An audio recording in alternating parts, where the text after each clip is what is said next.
Œuvre choisie de Mao Tse-tung, tome 4. Période de la Troisième Guerre civile révolutionnaire. Mener la révolution jusqu'au bout.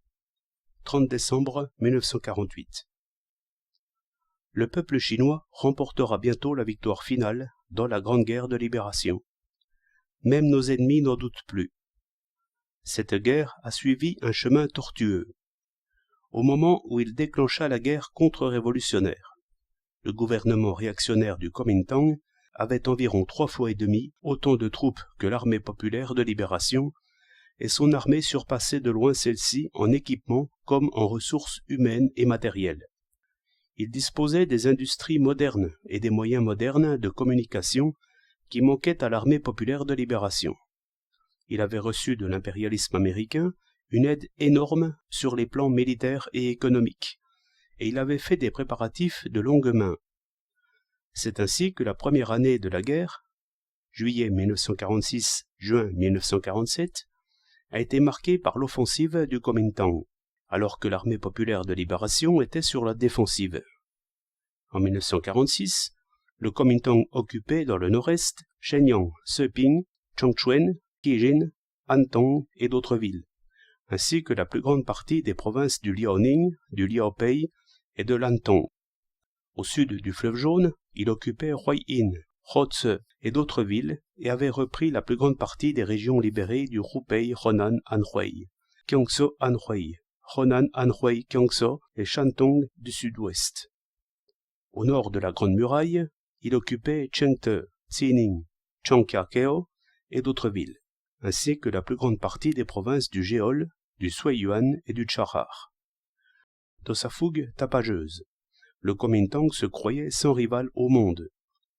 L'armée populaire de libération adopta une stratégie juste, qui avait pour objectif principal d'anéantir les forces vives du Kuomintang, et non pas de tenir des territoires.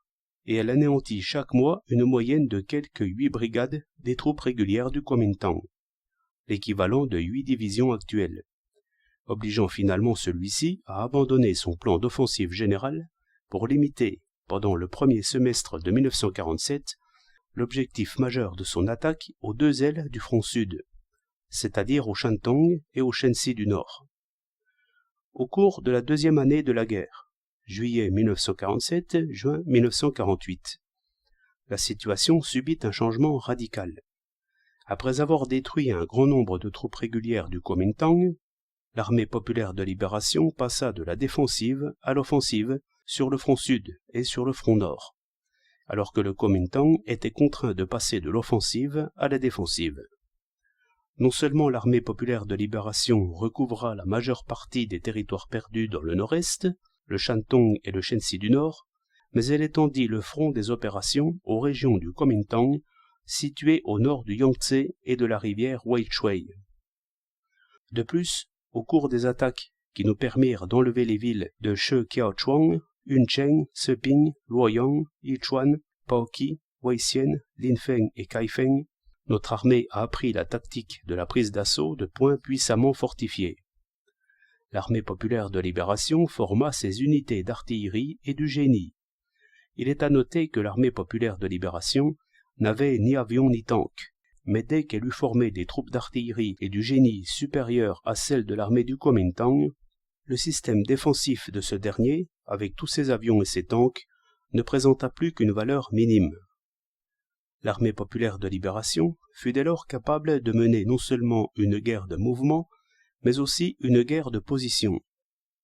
Dans la première moitié de la troisième année de la guerre, juillet-décembre 1948, il se produisit un autre changement radical. Longtemps inférieure en effectif, l'armée populaire de libération acquit alors la supériorité numérique.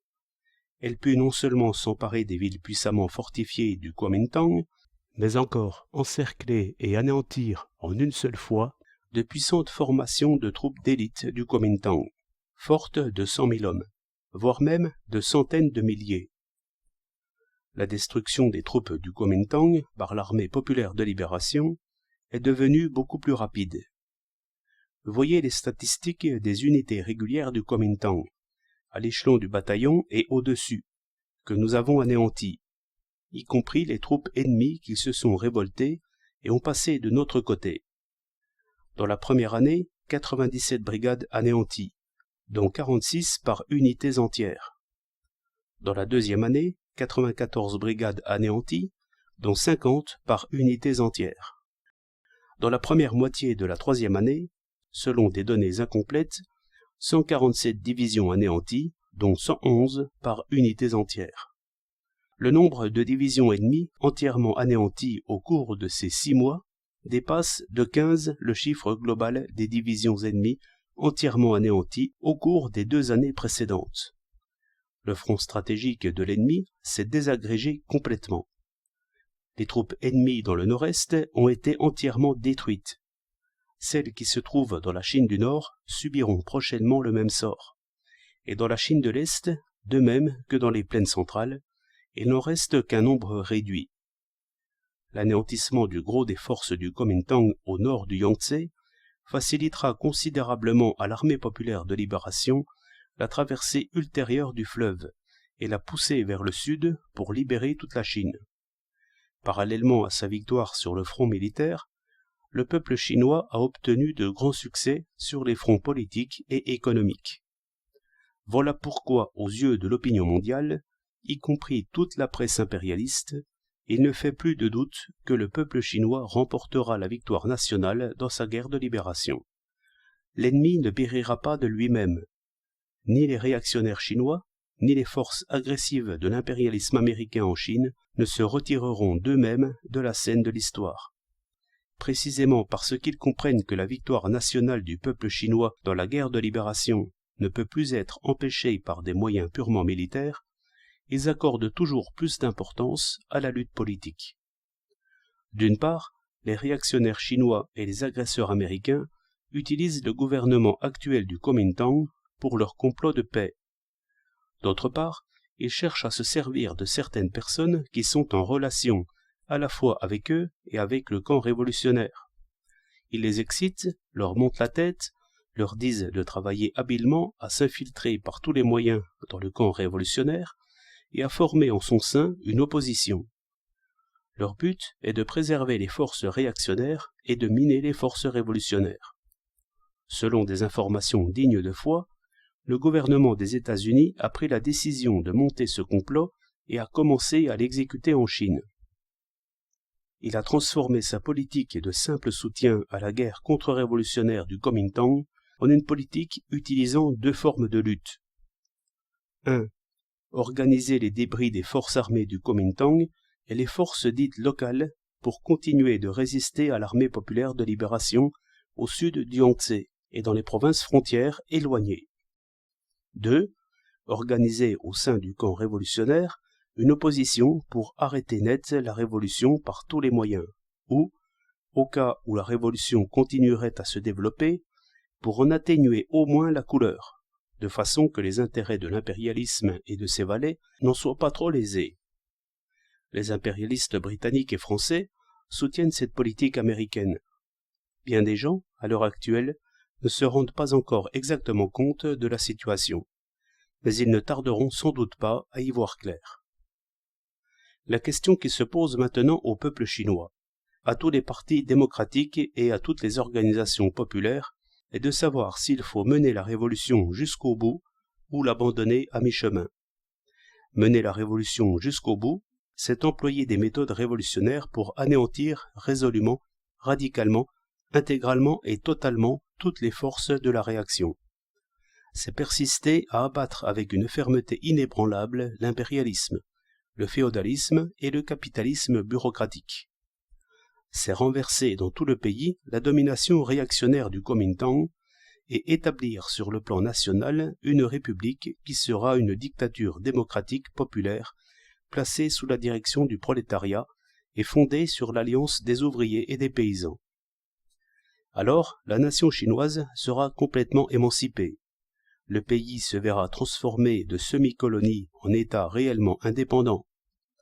Le peuple chinois se sera entièrement libéré, ayant abattu et l'oppression féodale et l'oppression du capital bureaucratique, capital monopoliste chinois, qui pèse sur lui. Il aura ainsi réalisé la paix dans l'unité et la démocratie, établi les conditions préalables pour transformer la Chine de pays agricole en pays industriel, et créer la possibilité du passage d'une société fondée sur l'exploitation de l'homme par l'homme à une société socialiste. Abandonner la révolution à mi-chemin, c'est aller contre la volonté du peuple. C'est se plier à la volonté des agresseurs étrangers et des réactionnaires chinois, et c'est donner au Kuomintang le temps de panser ses plaies jusqu'à ce qu'il se jette brusquement un beau matin sur la révolution, pour l'étrangler et replonger tout le pays dans les ténèbres. Voilà avec quelle netteté, avec quelle acuité se pose le problème de l'heure. De ces deux voies, laquelle choisir? Chaque parti démocratique, chaque organisation populaire en Chine doit réfléchir à cette question, choisir sa voie et prendre une position sans équivoque. Pour savoir si les partis démocratiques et les organisations populaires de Chine pourront collaborer sincèrement, sans se séparer en chemin, il faudra se demander s'ils ont une unité de vue sur la question posée plus haut, s'ils peuvent engager une action concertée pour renverser l'ennemi commun du peuple chinois. Il s'agit ici de réaliser l'unanimité et la collaboration, et non de former une opposition ou de suivre une prétendue voie intermédiaire. Les réactionnaires chinois, avec à leur tête Chiang Kai-shek et consorts, n'ont-ils pas suffisamment prouvé, au cours d'une longue période de plus de 20 ans, depuis le coup d'État contre-révolutionnaire du 12 avril 1927, qu'ils sont une bande de bourreaux sanglants, massacrant le peuple sans sourciller? N'ont-ils pas suffisamment prouvé qu'ils sont une bande de valets de l'impérialisme et de traîtres professionnels? Réfléchissez un peu. Depuis l'incident de Xi'an de décembre 1936, depuis les négociations de Chongqing d'octobre 1945, et depuis la conférence consultative politique de janvier 1946, quelle bonté, quelle magnanimité le peuple chinois n'a-t-il pas montré envers ces bandits, dans l'espoir de réaliser avec eux la paix dans le pays? Mais toute cette bonne volonté a-t-elle changé le moins du monde leur nature de classe? Il n'est pas un seul de ces bandits dont le passé ne soit indissolublement lié avec l'impérialisme américain. S'appuyant sur l'impérialisme américain, ils ont plongé nos 475 millions de compatriotes dans une vaste guerre civile d'une cruauté inouïe et massacré des millions et des millions d'hommes et de femmes, d'enfants et de vieillards, avec tout ce que l'impérialisme américain a pu fournir d'armes meurtrières, telles que bombardiers, avions de chasse, canons, tanks, bazookas, fusils automatiques, bombes au napalm, obus toxiques. De son côté, prenant appui sur ces bandits, l'impérialisme américain s'est arrogé les droits de souveraineté de la Chine sur son territoire, ses eaux et son espace aérien, les droits de navigation intérieure, des privilèges commerciaux, des privilèges dans les affaires intérieures et extérieures de la Chine, et même le privilège de battre les gens à mort, de les écraser sous les voitures, de violer les femmes, et tout cela impunément. Et le peuple chinois, qui a été contraint de faire une guerre si longue et si sanglante, devrait-il encore se montrer doux et tendre pour des ennemis si féroces, au lieu de les détruire et de les chasser une fois pour toutes? Ce n'est qu'après avoir détruit complètement les réactionnaires chinois et chassé du territoire chinois les forces agressives de l'impérialisme américain que la Chine pourra obtenir son indépendance, réaliser la démocratie et jouir de la paix. Cette vérité n'est-elle pas assez claire? Ce qui mérite attention, c'est que, tout à coup, les ennemis du peuple chinois s'évertuent à prendre un air inoffensif et cherchent même à faire pitié. Lecteurs, n'oubliez pas qu'à l'avenir, ils chercheront encore à faire pitié.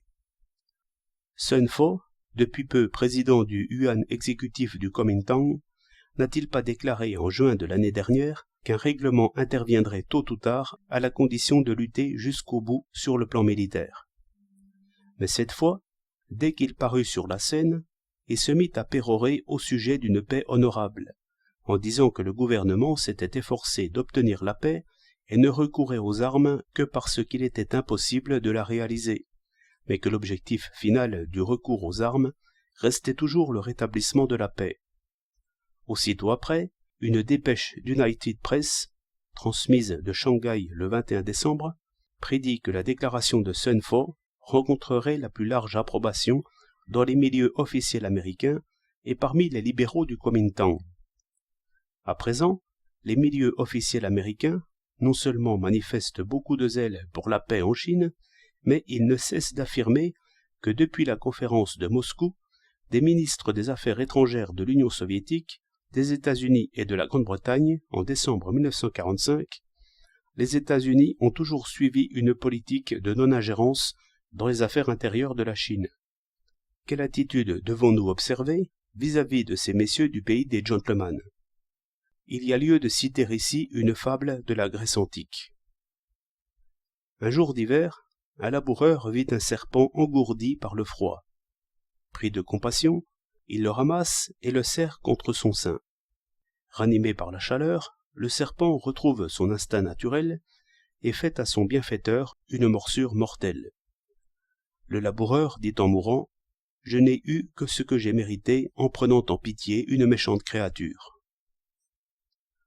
Les serpents venimeux, étrangers et chinois, espèrent que le peuple chinois mourra comme ce laboureur, et que, comme lui, le Parti communiste chinois et tous les démocrates révolutionnaires chinois auront pitié du serpent venimeux. Mais le peuple chinois, le Parti communiste chinois et les vrais démocrates révolutionnaires de Chine ont entendu et retenu les dernières paroles de ce travailleur.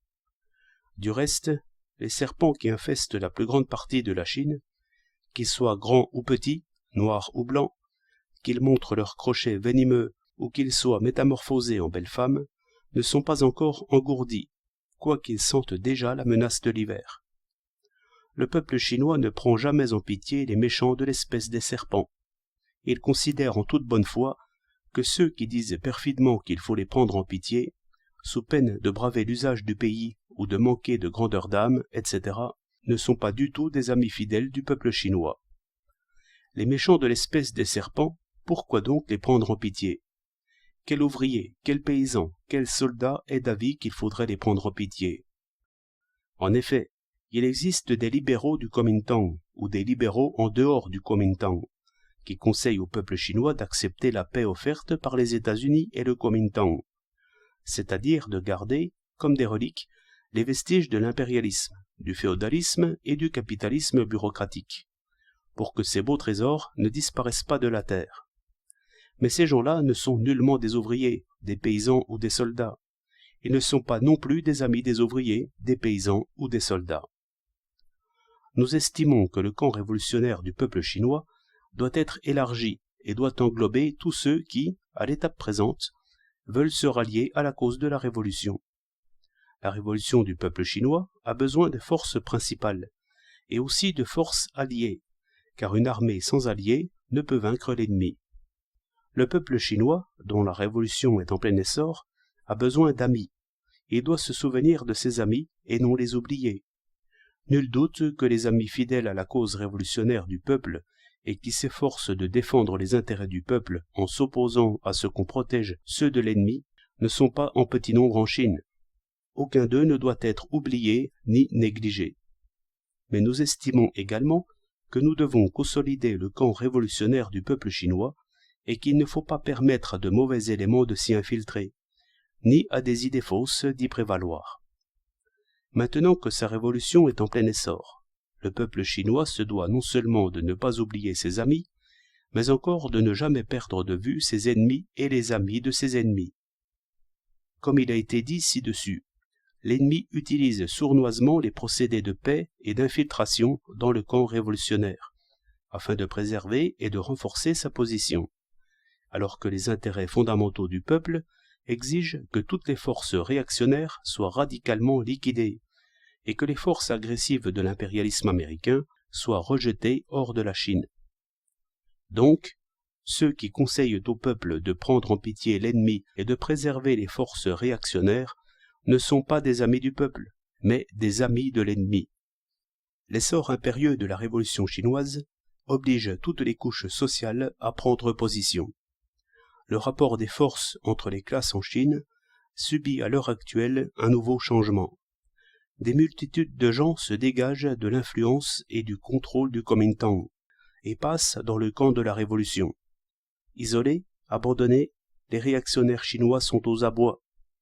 Plus la guerre de libération populaire approchera de la victoire finale, plus solidement s'uniront les masses révolutionnaires et tous les amis du peuple, qui, conduits par le Parti communiste chinois, réclameront fermement la destruction totale des forces réactionnaires et le développement complet des forces révolutionnaires, jusqu'à ce qu'une république démocratique populaire soit fondée à l'échelle nationale, et que la paix soit réalisée dans l'unité et la démocratie. Par contre, les impérialistes américains, les réactionnaires chinois et leurs amis sont incapables de s'unir solidement et se livreront entre eux à des querelles, insultes, récriminations et trahisons sans fin. Toutefois, ils coopéreront sur un point, s'efforcer par tous les moyens de miner les forces révolutionnaires et de préserver les forces réactionnaires. Ils recourront à tous les moyens, publics et secrets, directs et détournés. Mais il est certain que leurs intrigues politiques connaîtront le même échec que leurs attaques militaires.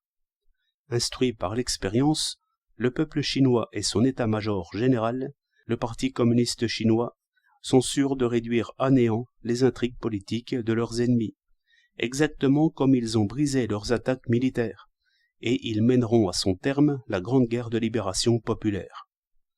En 1949, l'armée populaire de libération de Chine avancera au sud du Yangtze et remportera des victoires encore plus grandes qu'en 1948. En 1949, sur le front économique, nous obtiendrons des succès encore plus grands qu'en 1948.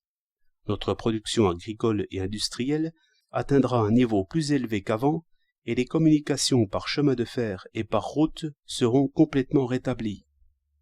Dans leurs opérations, les principales unités de l'armée populaire de libération se déferont de certaines survivances de la guerre de partisans et atteindront un niveau plus élevé qu'auparavant en tant que formation régulière.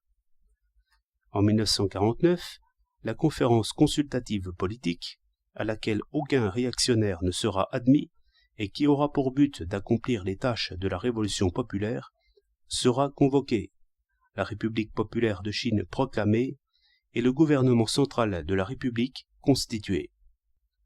Ce gouvernement sera un gouvernement démocratique de coalition, placé sous la direction du Parti communiste chinois et avec la participation des représentants qualifiés des partis démocratiques et des organisations populaires.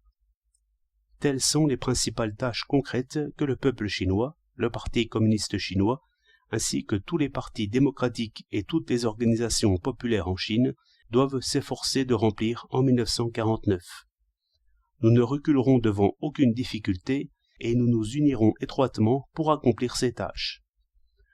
L'oppression féodale, plusieurs fois millénaire, et l'oppression impérialiste séculaire seront, au cours de notre lutte, brisées une fois pour toutes. L'année 1949 sera une année d'une importance capitale. Nous devons redoubler d'efforts.